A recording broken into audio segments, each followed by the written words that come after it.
So as you perhaps know from a previous video, our school has got a 3D scanner, which we purchased from this company over in China.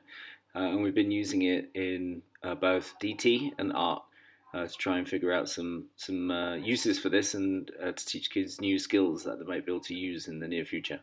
So we combined 3D scanning and 3D printing and VR the other day, unbelievably for high school, by scanning in this conch here, this seashell, and this is the original. So this is the original one which I borrowed from the art department, and I'll bring it a little bit closer to the camera here so you can see all the different textures and the different colors of it. And now you'll be able to see the 3D printed version, which when I came into work this morning, it just finished printing one of our fleet of 3D printers. It took about 7 hours to print off.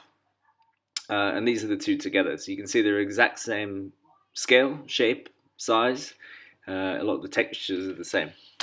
So I also could take the file, the OBJ file, and I could take a digital version of it. So we've got a real version, a 3D printed version, then a digital version of the scanned image.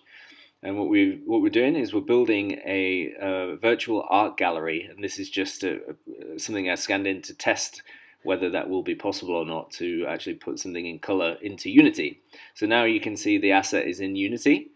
We've imported that, and in a second I'm going to switch the headset on, and you'll be able to see what this looks like now. So we've embedded the seashell into a virtual area.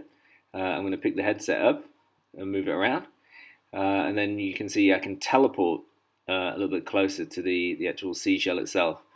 And the actual finished art installation will have music or have sounds embedded in the different sculptures that we were importing.